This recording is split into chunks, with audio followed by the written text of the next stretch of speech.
ನಮಸ್ತೆ ಎಲ್ಲರಿಗೂ. ಪದ್ಮಾ ಜ್ಯೋತಿಷ್ಯ ಶಾಸ್ತ್ರಕ್ಕೆ ನಿಮಗೆಲ್ಲರಿಗೂ ಸ್ವಾಗತ. ಇವತ್ತಿನ ಈ ಒಂದು ಸಿಂಹ ರಾಶಿಯವರ ಬಗ್ಗೆ ಏನೆಲ್ಲ ಶುಭ ಫಲಗಳು ಇವೆ ಅಂತ ಇವಾಗ ನಾವು ನೋಡ್ತಾ ಹೋಗೋಣ. ಈ ವಿಡಿಯೋನ ಫಸ್ಟಿಂದ ಹಿಡಿದು ಕೊನೆಯ ತನಕ ಸ್ಕಿಪ್ ಮಾಡ್ದಲೇ ನೋಡಿದ್ರೆ ತುಂಬ ಉಪಯುಕ್ತವಾದ ಮಾಹಿತಿ ನಿಮಗೂ ಕೂಡ ಲಭಿಸುತ್ತೆ. ಈ ವಿಡಿಯೋ ಇಷ್ಟ ಆಗಿದ್ದಲ್ಲಿ ಪುಟ್ಟದೊಂದು ಲೈಕ್ ಕೊಡೋದನ್ನ ಮರಿಬೇಡಿ. ಈ ರಾಶಿಯವರು ಯಾರೆಲ್ಲ ಇದ್ದೀರಾ ಅವರು ಹೆಚ್ಚಾಗಿ ಈ ವಿಡಿಯೋನ ಎಲ್ಲರಿಗೂ ಕೂಡ ಶೇರ್ ಮಾಡಿ. ಓಂ ಶ್ರೀ ಶನೇಶ್ವರಾಯ ನಮಃ ಅಂತ ಕಮೆಂಟ್ ಬಾಕ್ಸ್ನಲ್ಲಿ ಕಮೆಂಟನ್ನು ಹಾಕಿ. ಬನ್ನಿ, ಈ ಒಂದು ಆಗಸ್ಟ್ ತಿಂಗಳಿನಲ್ಲಿ ಈ ಸಿಂಹ ರಾಶಿಯವರು ಏನೆಲ್ಲ ಮುನ್ನೆಚ್ಚರಿಕೆ ತಗೋಬೇಕು, ಏನೆಲ್ಲ ಒಂದು ಸರಳವಾದ ಪರಿಹಾರಗಳನ್ನು ಮಾಡಿಕೊಂಡ್ರೆ ಈ ಜೀವನದಲ್ಲಿ ಇರುವ ಈ ಕಷ್ಟ ಕಾರ್ಪಣ್ಯಗಳು ಶಾಶ್ವತವಾಗಿ ತೊಲಗಿ ಹೋಗುತ್ತೆ ಅನ್ನೋದನ್ನ ನಾವು ಇವಾಗ ಸಂಪೂರ್ಣವಾಗಿ ಈ ವಿಡಿಯೋದಲ್ಲಿ ನಾವು ವೀಕ್ಷಿಸೋಣ. ಬನ್ನಿ. ನನ್ನ ಆತ್ಮೀಯ ಸಿಂಹ ರಾಶಿಯವರೇ, ಈ ಒಂದು ನವಗ್ರಹಗಳ ಚಲನೆಯಲ್ಲಿ ಮಹತ್ತರವಾದ ಬದಲಾವಣೆಗಳು ಸಂಭವಿಸುತ್ತಿವೆ. ವಿಶೇಷವಾಗಿ ಸಿಂಹ ರಾಶಿಯಲ್ಲಿ ಜನಿಸಿದ ಬಂಧುಗಳಿಗೆ ಈ ವಾರ ಬ್ರಹ್ಮಾಂಡದ ಶಕ್ತಿಗಳು ಯಾವ ರೀತಿಯ ದಿವ್ಯ ಸಂದೇಶವನ್ನು ನೀಡುತ್ತಿವೆ. ಈ ಒಂದು ಗ್ರಹಗಳ ಈ ಮಹಾ ಸಂಚಾರ ನಿಮ್ಮ ಜೀವನದ ಮೇಲ್ಮೈಯಲ್ಲಿ ಮತ್ತು ಆಂತರ್ಯದಲ್ಲಿ ಯಾವ ತರಂಗಗಳನ್ನು ಸೃಷ್ಟಿಸಲಿದೆ. ಶ್ರಾವಣ ಮಾಸದ ಮಹಾದೇವನ ಒಂದು ಕೃಪೆ, ಹನುಮಂತ ದೇವರ ರಕ್ಷಾ ಕವಚ ಹಾಗೂ ಈ ಗುರು ಬುಧ ಶನಿ ಗ್ರಹಗಳ ವಿಶೇಷ ಯೋಗಗಳು ನಿಮ್ಮ ರಾಶಿಯಲ್ಲಿ ಈ ರಾಶಿಯ ಭಾಗ್ಯವನ್ನು ಹೇಗೆ ಬದಲಾಯಿಸಲಿವೆ ಎಂಬುದನ್ನು ಇಂದು ನಾವು ನೋಡೋಣ. ಈ ಒಂದು ಆಧ್ಯಾತ್ಮಿಕ ಮತ್ತು ಈ ಜ್ಯೋತಿಷ್ಯ ರಹಸ್ಯಗಳ ಮಹಾಯಾನಕ್ಕೆ ನಿಮ್ಮೆಲ್ಲರಿಗೂ ಆತ್ಮೀಯ ಸ್ವಾಗತ. ಈ ದಿನ ಗ್ರಹ ನಕ್ಷತ್ರಗಳ ಒಂದು ವಿಶಿಷ್ಟ ಸಂಯೋಜನೆಯಿಂದ ಸರ್ವಾರ್ಥ ಸಿದ್ಧಿಯೋಗ ನಿರ್ಮಾಣವಾಗುತ್ತಿದೆ. ಸಾಮಾನ್ಯವಾಗಿ ಈ ದೇವಶಯನಿ ಏಕಾದಶಿಯ ನಂತರ ಹೊಸ ಶುಭ ಕಾರ್ಯಗಳನ್ನು ಮಾಡಲು ಜನರು ಕೊಂಚ ಹಿಂಜರಿಯುವುದು ಉಂಟು. ಆದರೆ ಶಾಸ್ತ್ರಗಳ ಪ್ರಕಾರ ಸರ್ವಾರ್ಥ ಸಿದ್ಧಿಯೋಗವು ಅತ್ಯಂತ ತುರ್ತು ಮತ್ತು ಮಹತ್ವದ ನೂತನ ಕಾರ್ಯಗಳಿಗೆ ಅಪಾರ ಶುಭ ಫಲವನ್ನು ತರುತ್ತೆ. ಆದರೆ ಈ ದಿನ ಸಿಂಹ ರಾಶಿಯವರು ಅತ್ಯಂತ ಮುಖ್ಯವಾದ ಈ ಜ್ಯೋತಿಷ್ಯ ಸೂತ್ರವೊಂದನ್ನು ನೆನಪಿನಲ್ಲಿ ಇಟ್ಕೋಬೇಕು. ಅತಿಯಾದ ಭಾವನಾತ್ಮಕ ಆಳಕ್ಕೆ ಇಳಿಯಬೇಡಿ.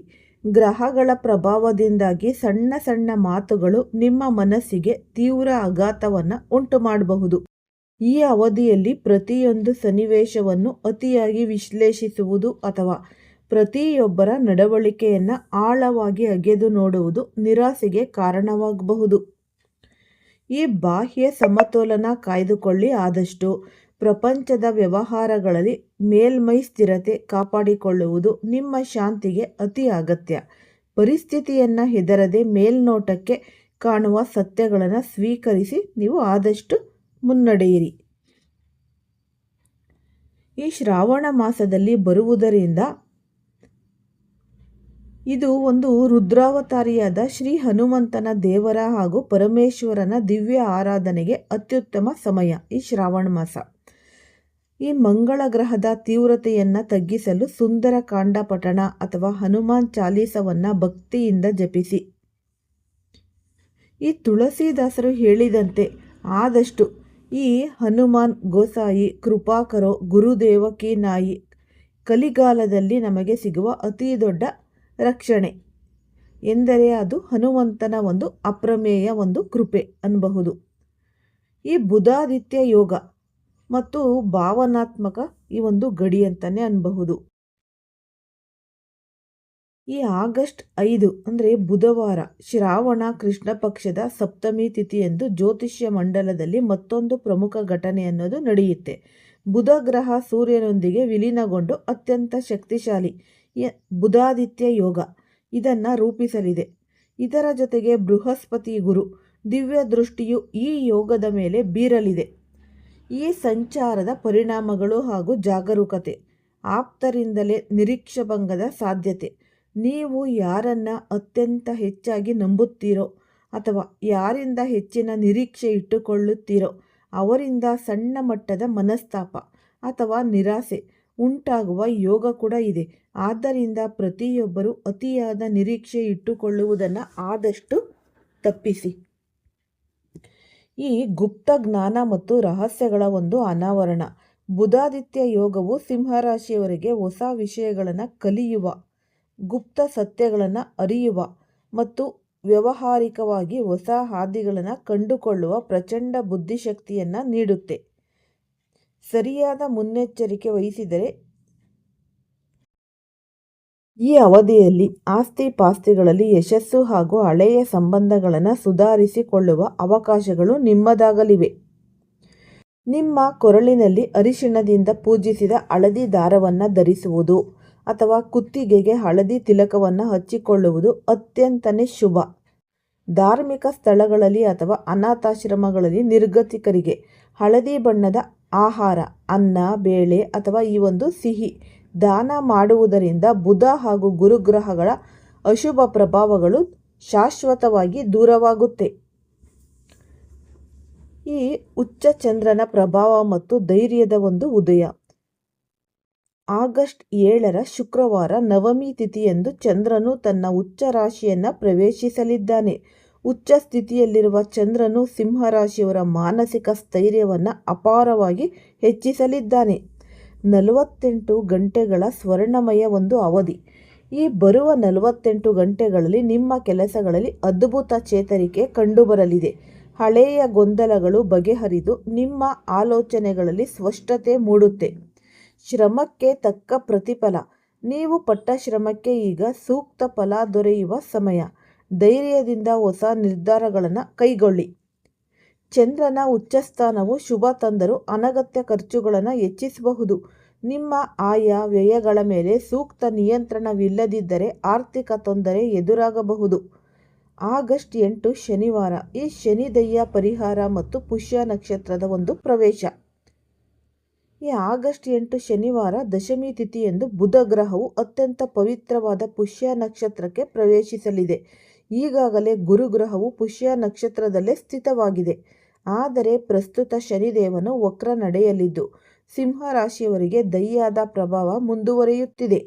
ಈ ಶನಿಯ ವಕ್ರದೃಷ್ಟಿಯು ಕಾರ್ಯಗಳಲ್ಲಿ ಪದೇ ಪದೇ ಅಡೆತಡೆಗಳನ್ನು ಉಂಟು ಮಾಡಬಹುದು.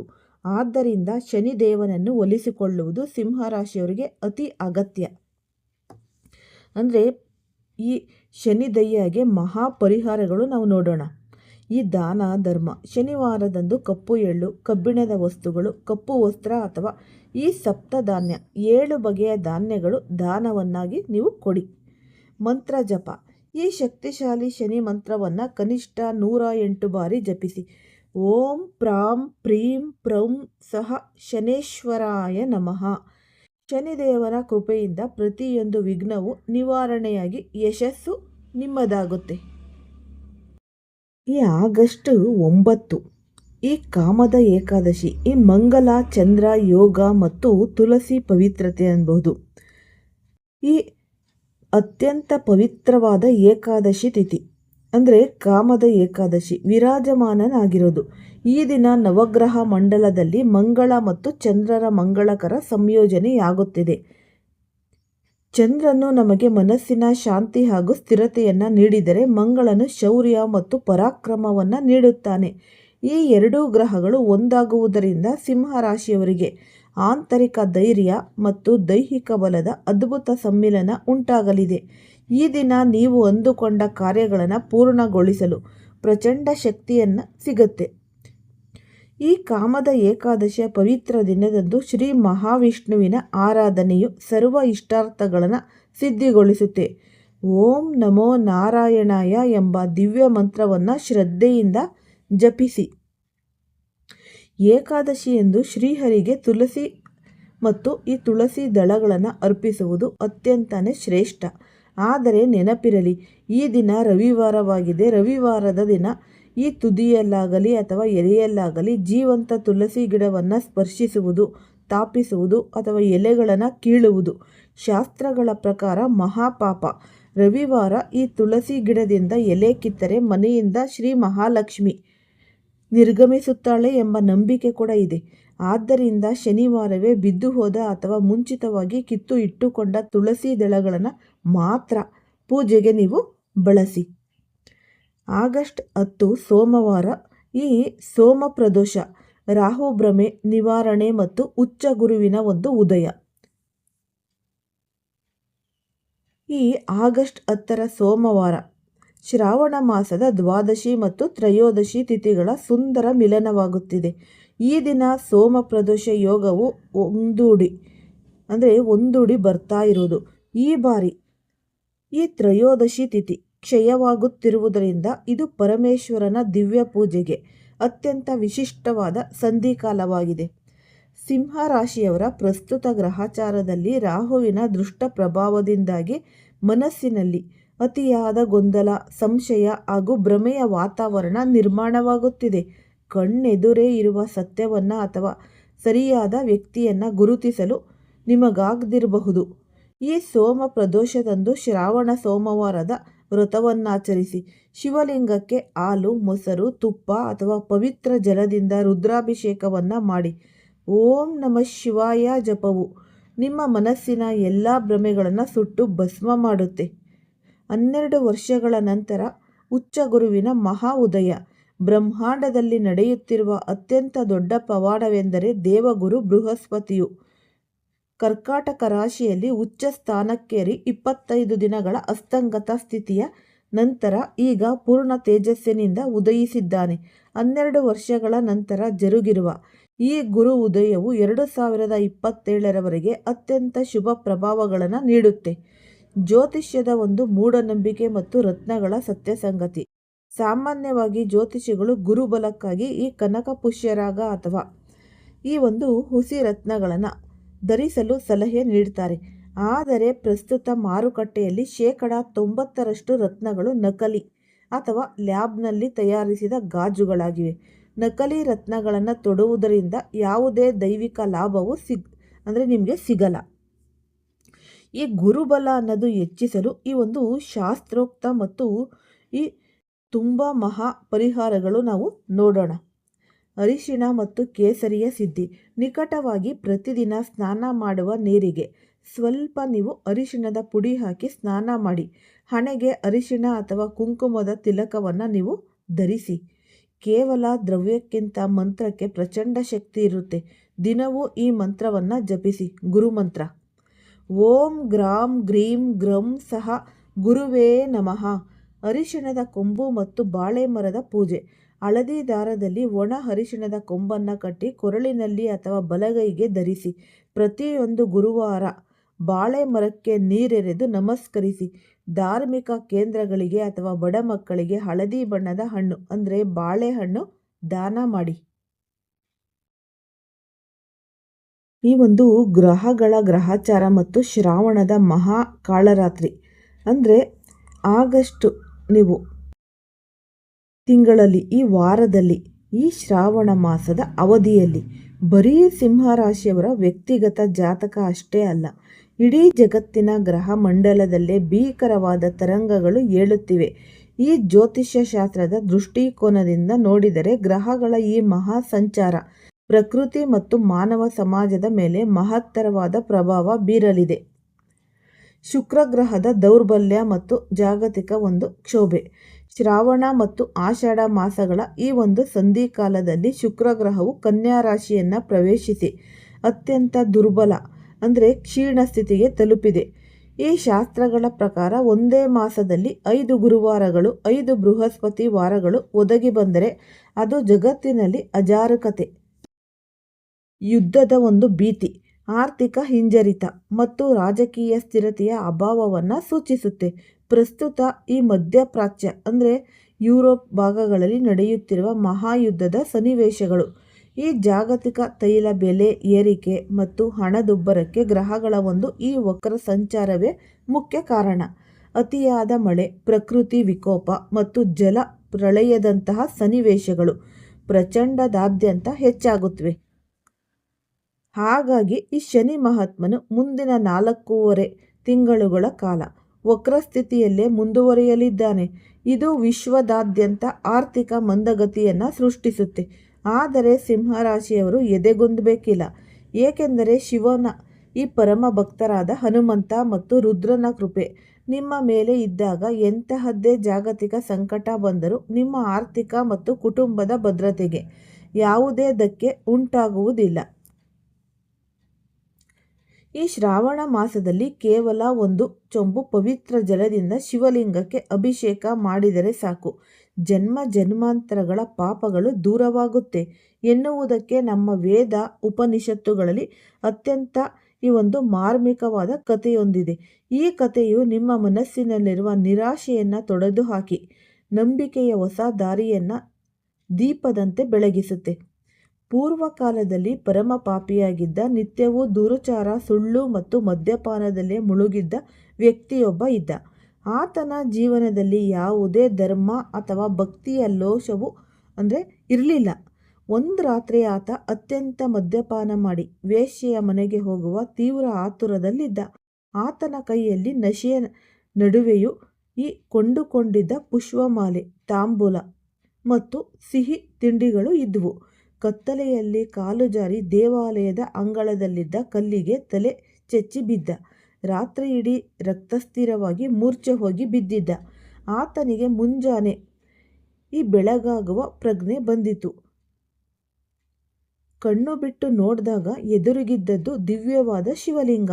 ರಕ್ತದ ಮಡುವಿನಲ್ಲಿದ್ದ ಆತನಿಗೆ ತಾನು ಎಲ್ಲಿಗೆ ಹೋಗಬೇಕೆಂಬುದೇ ಮರೆತು ಹೋಯಿತು. ಈ ದೈವಿಕ ಪ್ರೇರಣೆಯಿಂದ ತನ್ನ ಕೈಯಲ್ಲಿದ್ದ ಹೂವಿನ ಮಾಲೆ ಮತ್ತು ತಾಂಬೂಲವನ್ನು ಶಿವಲಿಂಗದ ಮೇಲಿಟ್ಟು ಯಾವುದೇ ಮಂತ್ರವು ತಿಳಿಯದೆ ಹೇ ಶಂಭೋ ಎಂದು ಉದ್ಗರಿಸಿ ಅಲ್ಲೇ ಪ್ರಾಣ ತೊರೆದ.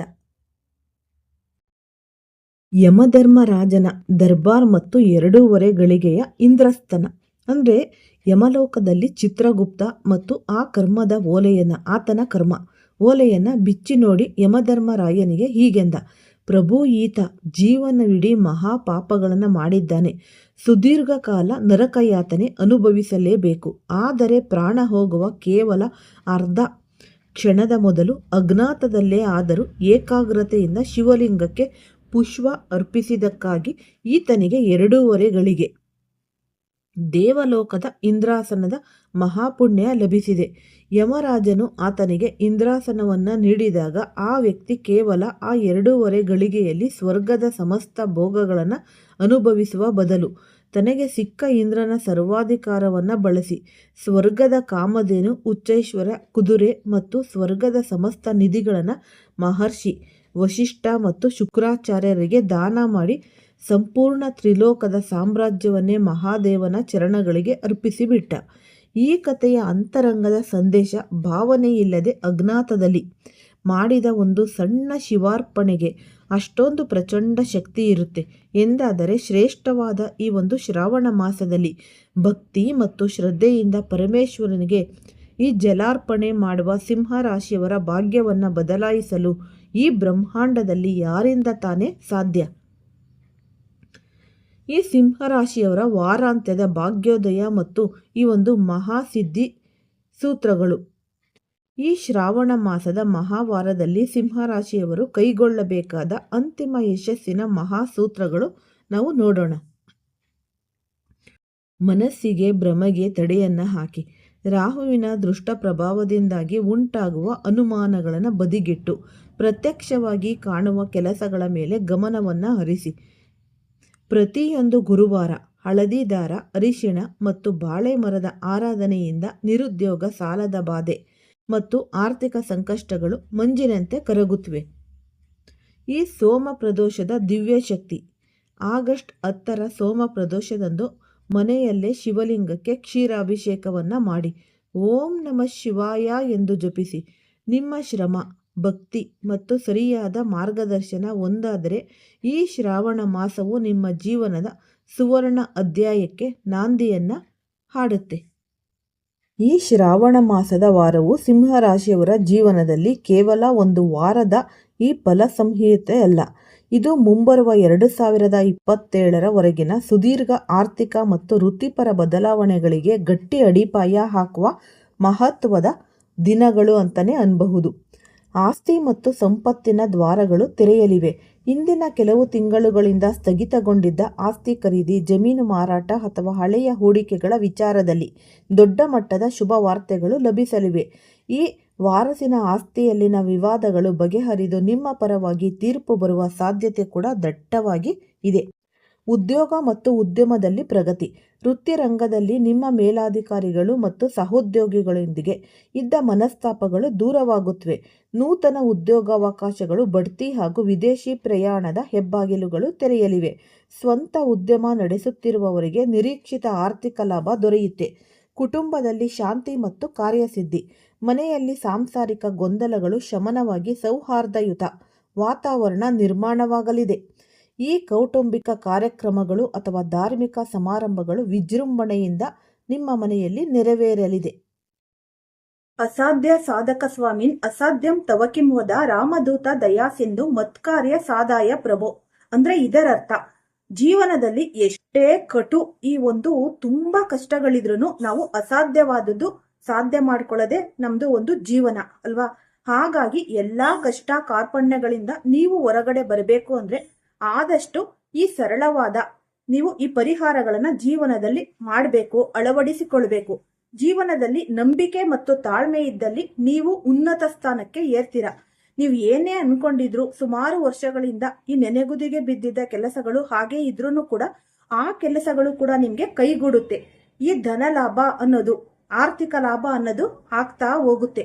ಆದಷ್ಟು ಈ ವಿಡಿಯೋನ ಎಲ್ಲೂ ಕೂಡ ಸ್ಕಿಪ್ ಮಾಡದೇ ನೋಡಿದ್ರೆ ತುಂಬಾನೇ ಉಪಯುಕ್ತವಾದ ಮಾಹಿತಿ ನಿಮ್ಗೆ ಲಭಿಸುತ್ತೆ. ಎಲ್ಲರಿಗೂ ಸಹ ಧನ್ಯವಾದಗಳು.